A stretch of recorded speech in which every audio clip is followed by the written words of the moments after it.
Welcome to the Valuation Master Class Show. My name is Andrew Stotz, and I'm going to take you through how I think about business. And I think my light's quite bright here. Hold on. Ooh, not that one. There we go.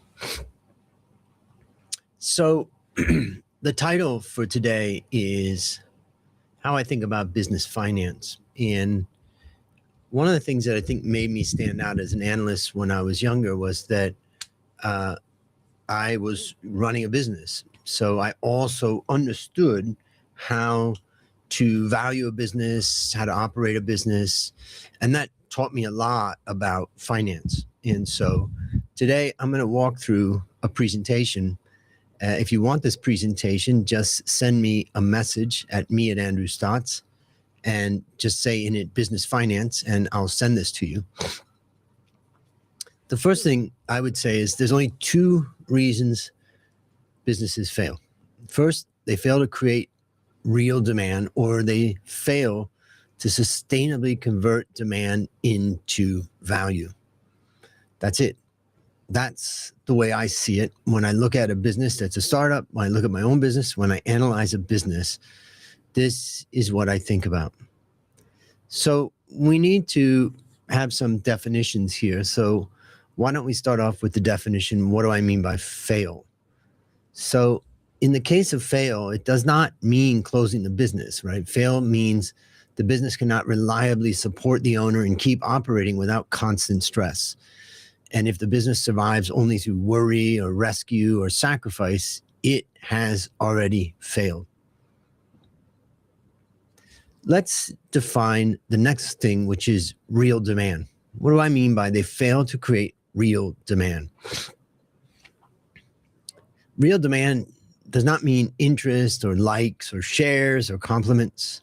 Real demand means customers choose you freely and pay without being heavily incentivized. They come back and buy again at a price that works for your business. Now, I've worked with lots of different analysis over the years. Small businesses, startups, mid-sized businesses, large businesses, huge businesses. And one of the big lessons that I've learned is that huge businesses have a limited number of products or services that they scale up massively. And this concept of scaling is something that's really important as an analyst when you're looking at investing, because if you're investing in a company that can't scale, you might as well put your money somewhere else. Look for companies that can scale. So let's look at another definition. What do I mean by sustainably convert demand into value? Well, this is the core idea. It does not mean growing fast or being busy. It means the business can run, pay its bills, and survive shocks without constant rescue. Now, for demand to become value, a few things have to be true. First, cash arrives on time to pay obligations. Number two is profit supports the business at the price that customers accept. And the business rewards the owner for their time, money, and risk. After all, the owner has options. For instance, they could just get a high-paying job. Revenue alone is not value, and being busy is not value. I mentioned the concept of being busy because everybody in the business world is busy, but the question is, are we really creating value?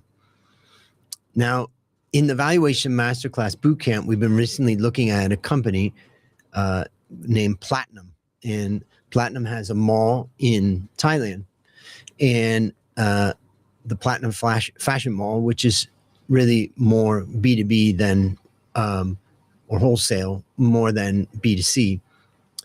But my students calculated that the return on invested capital was lower than the weighted average cost of capital. Basically, what that means is they raise money, let's say for 10%, and they earn 7%. Ha!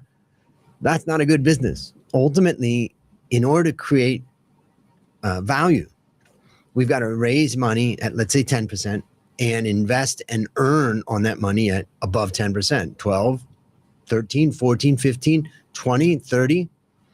A company like Microsoft is earning maybe 40%, 30% return on invested capital and has a weighted average cost of capital of, let's just say, 10%.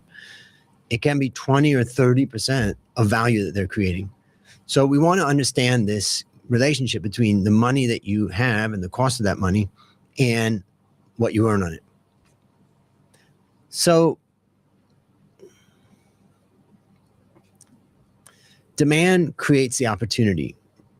Behind sustainable value creation, owners manage 5 practical levers: demand, cash, profit, conversion, and return.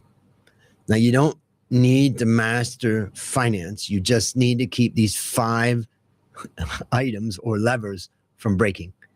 If any one of them breaks, chances are you're not going to be successful. Think about it this way. Without real demand, finance cannot save you. If there's no customers, nobody's buying, you're not able to scale, no matter how smart you are in the areas of finance, you won't win. Also, with demand, but no conversion into value, finance will eventually destroy you. In other words, with demand, I see many companies that have a lot of revenue, but they don't have a lot of profit. So when we're analyzing companies, we first want to see that there's that demand, that's the revenue growth. But the question is, are they able to generate a good level of profit as a result of that? That's the challenge. So this is a saying that I like, that I've created: without real demand, finance cannot save you. And with demand, but no conversion into value, finance will eventually destroy you. You'll run out of money. So let's look into these 5 things in a little bit more detail. The first one, demand, that's proof the market wants your offer. Cash, that's the lifeblood that keeps the business alive. Profit is what makes the business sustainable. Conversion is what turns sales into cash on time. And return is answer to the question, was the risk, time, and stress worth it? Let's look at the first one, demand. I just create a simple chart for you here. I look back over 30 years. I collected the data on thousands of companies, and I calculated the average annual revenue growth rate. And that number is 6%. Remember this, 6%. What does this tell us? This tells us that the average large stock market listed company has a revenue growth of 6%. Now, I bet if I had asked you, you would have had a very different answer. You probably would have thought 10%, 15%. People are generally pretty optimistic on the idea of how fast a company's revenue should grow. But in my case, what I would argue is that for a business that you're investing in, a business that you own, you want to be having 10% or above revenue growth. If you're below 10%, I think it's a sign that there just may not be demand. Take a little question, Roman. How can we scale a business that produces a generic product such as toothpaste or soap? Let's say Unilever. Well, scaling production is easy. Scaling distribution is hard. That's where you have to think, how do we get this product out to the world? And that's hard. We gotta either build the distribution channel, or we've got to participate in someone else's distribution channel. Now, in the case of Unilever and other companies like that, they actually do both. They have their own distribution process, and they also feed into supermarkets, 7-Elevens, and the like to distribute their product. So, but the point that I would make is that if we look at the entrepreneur, let's just say, Roman, that somebody is starting a new company, a toothpaste company. What they're going to end up doing when someone's in that area is that they're going to try to make every different type of toothpaste that the world wants. Anybody that says anything, hey, do you have green toothpaste? Yes, we can do that. Do you have spicy toothpaste? Yes, we can do that. And in the end, by doing that, you end up spreading yourself really thin. And that's what I call the period of time, particularly in a startup, chasing revenue. You're chasing any revenue that you can get. But eventually, you've got to narrow that down and scale that up. So hopefully that gives you some idea, Roman. Lee says, okay, so 10% revenue growth would be your line in the sand. Generally, yes. If you can't produce above 10%, then you're not terrible, right? I mean, remember we said 6 is average. So you could say, well, I'm happy with 6%. Yeah, I'm okay with that. I'm okay with average. The question is, and in investing in valuation, the question is that priced into the stock? If the stock's trading at, 0.7 times price to book, it's super cheap and it's growing at 6%, it may be worth it. And in fact, many people are buying companies because they think, okay, I want to own this company at 0.7 times price to book multiple with a 6% growth rate. I think that there's potential to raise that. And therefore, it may be that premium is deserved, or this discount is deserved at this point, but maybe it can change in the future. Now, I got a lot of cool stuff in this, so I really am excited to walk through some of it. That's the first one. The second one is cash. That is the lifeblood that keeps the business alive. Now, when I first started this idea, I was writing out oxygen. But I realized people don't really, we can't really visualize oxygen, but you can visualize blood coming out of your body, right? We've all seen it. And that means that if you don't have cash, it means you can't operate. So let's look at that for a moment. Here, I've calculated the cash as a percent of revenue and the cash as a percent of assets of all these companies over about 30 years. And what we can see is that the average cash as a percent of revenue is 15%, and the cash as a percent of assets is 11%. Now, let's just look at cash as a percent of assets for a minute. If a company had cash as a percent of assets of 70%, that's not good, right? I mean, I'm giving you cash to invest it. And so that's the first thing I would say is that we don't want a huge amount of cash because I'm not giving my money to you to then deposit in the bank.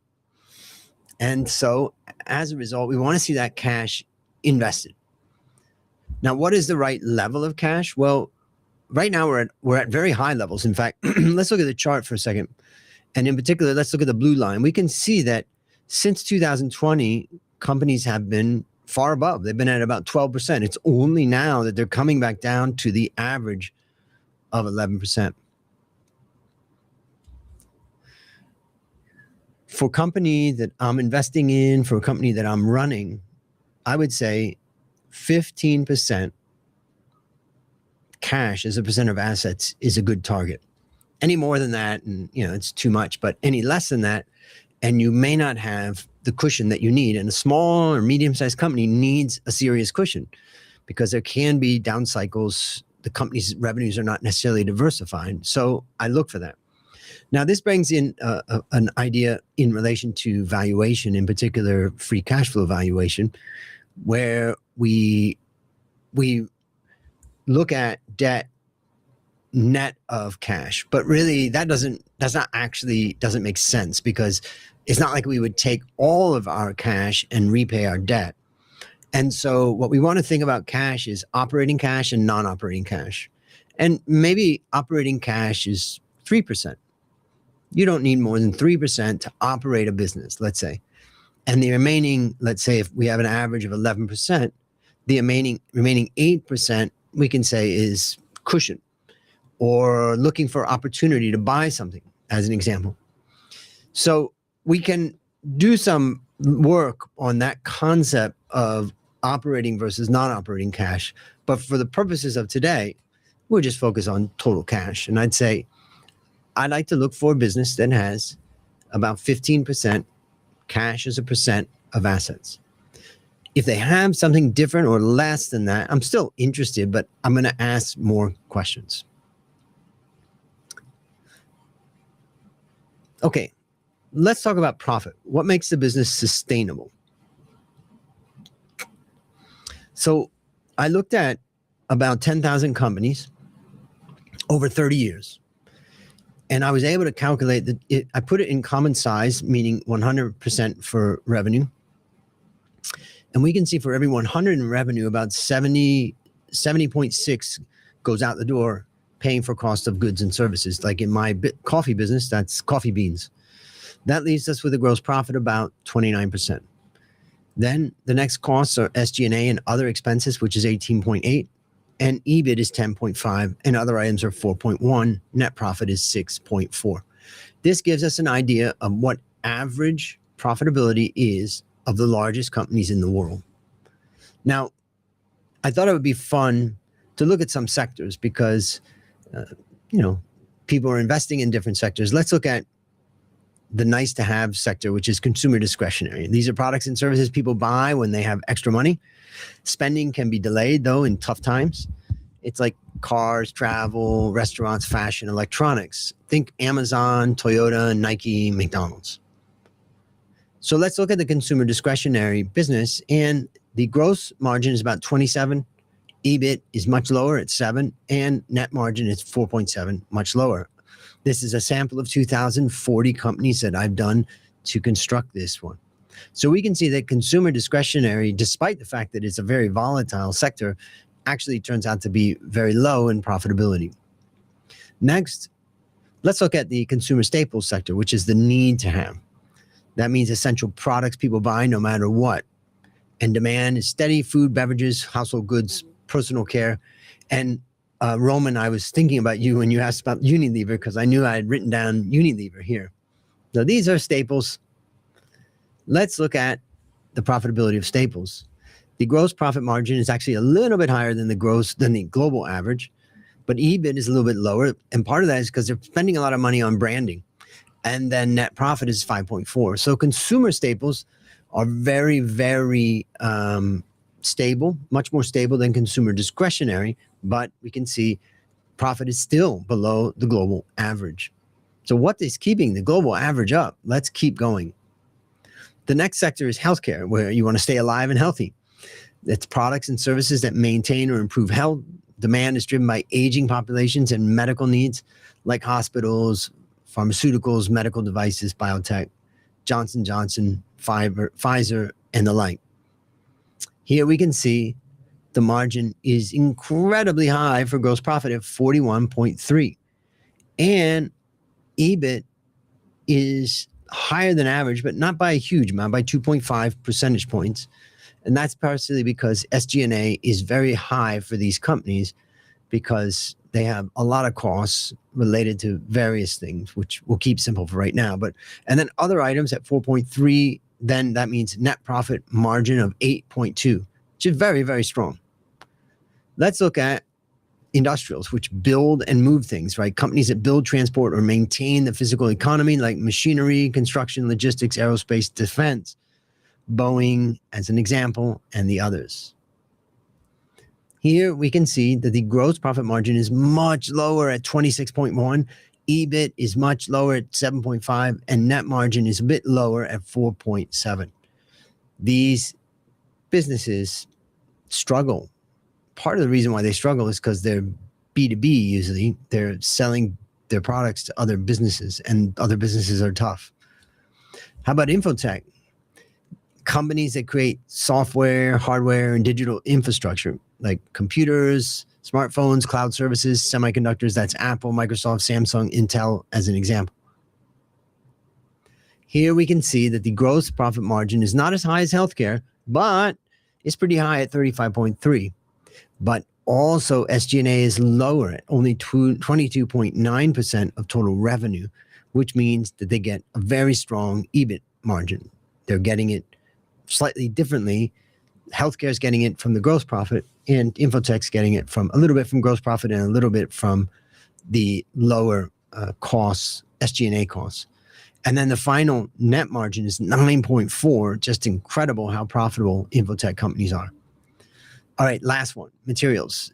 Make the inputs for everything else. Companies that produce raw materials used to make other products like chemicals, metals, cement, paper, packaging. You can see some of the companies there. Here we can see a very low level, in fact, the lowest level of gross profit margin. It's a tough business. But they also drive down their SG&A costs so that their EBIT actually is higher than the global average at 11.6, and net margin is in line with global average. Woo. That gives you a picture of net margin, gross margin, EBIT margin to help you think about that factor of profitability. So let's continue and look at conversion. This is what turns sales into cash on time. And I stress the on time part.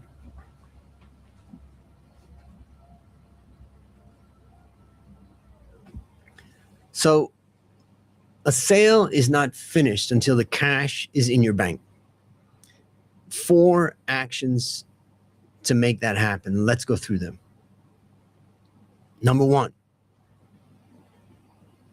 get paid early, build often. Don't wait until the end. Ask for a deposit. Invoice as you deliver value. And cash should move while you're working. Number 2, break work into payable stages. Big invoices get delayed, and split projects into clear stages. Bill and get paid at each stage. Make the customer demonstrate the importance of paying on time.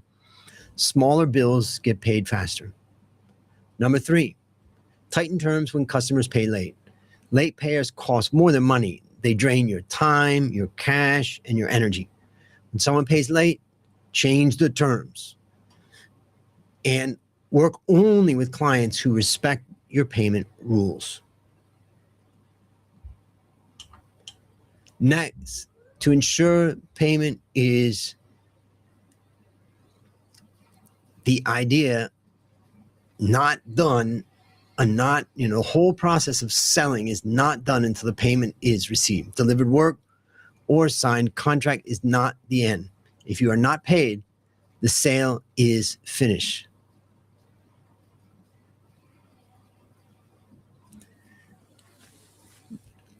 I've been writing these over the last couple of days, trying to really capture my thinking on it.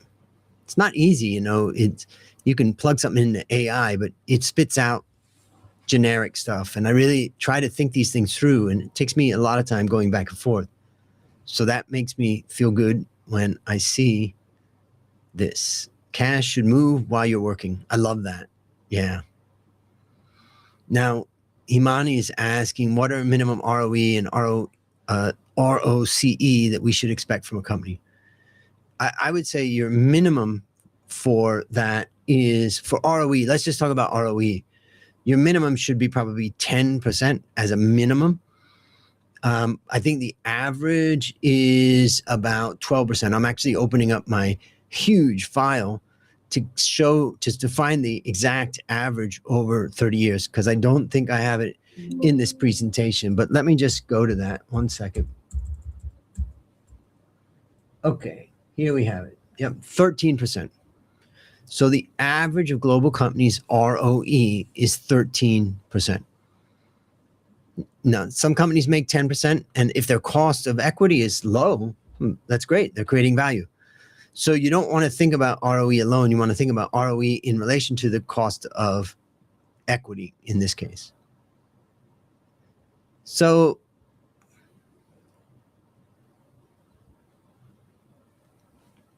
let's review. Number 1, get paid early, bill often.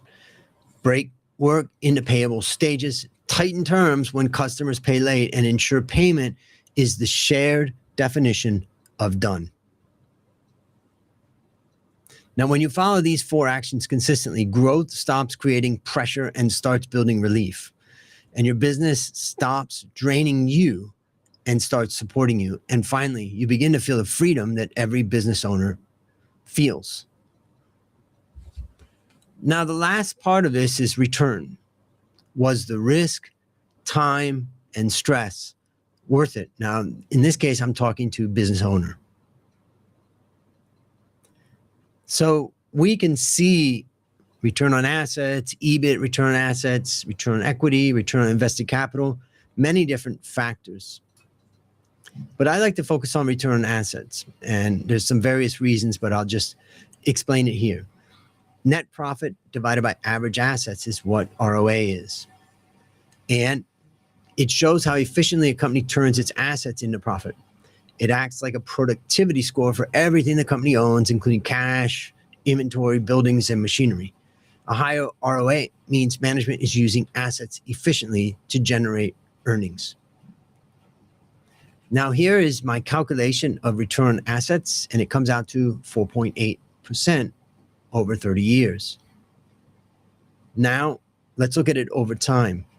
We can see a little bit of volatility from a low of 2.3 to a high of 6.9.